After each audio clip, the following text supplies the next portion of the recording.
Hello, FBC. My name is Simone, and I'm very grateful to be part of this sharing and devotion. For some of you, you might not see me before. My husband Richard and myself, as well as our 6-year-old daughter Megan, we have been with FBC Church for about 3-4 years since 2014. FBC is such a special place for us because that's where we started our Alpha Gamma, our life group with Saljana Life Group, Yulam and Cynthia. And FBC is where we did our baptism ceremony before we left Malaysia back to Australia about 2 years ago. So it's been a long journey with FBC and with God, of course.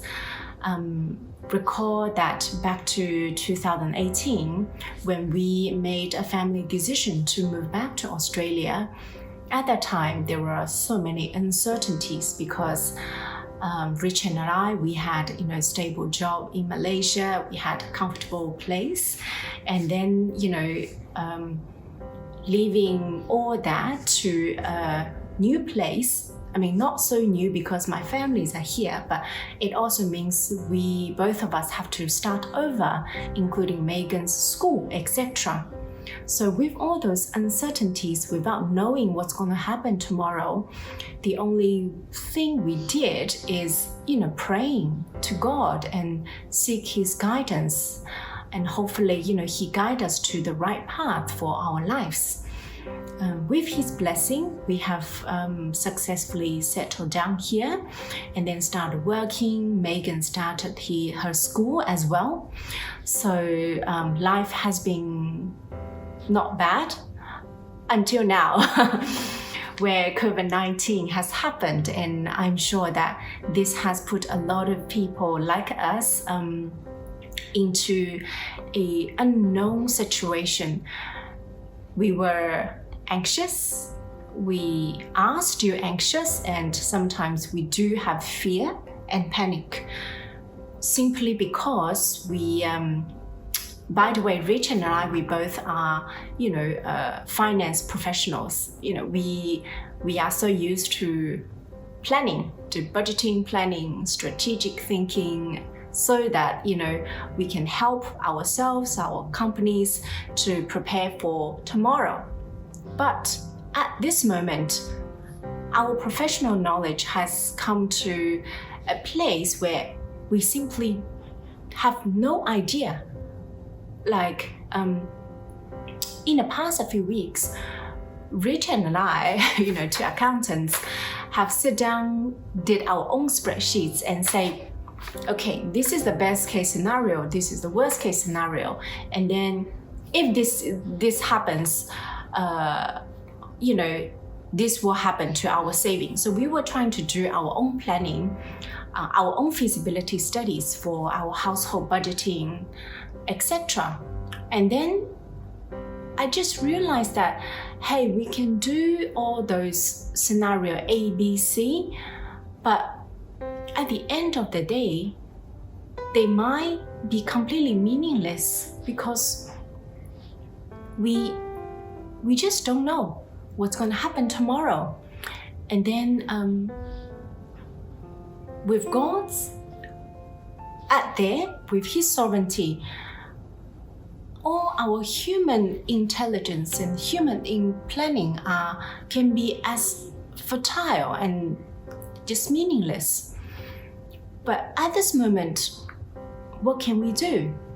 I mean, at this time, I found myself spending more time and trying to spend more time than ever with God and His words, and try to figure out what's His message, what does He want for us. It doesn't mean that, with our intelligence, human intelligence, we can figure out just by reading Bible and search for verses. But I have finally understand the true meaning of seek.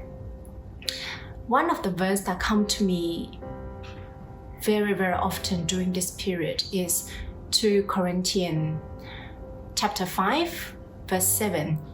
For we walk by faith, not by sight. Simply because what can help us go through this period is simply a faith during this storm. So does that mean we just put our hands in the air and say, okay, Lord, I pray to you, you keep us, you promised us everything, and thus whatever happened is your responsibility?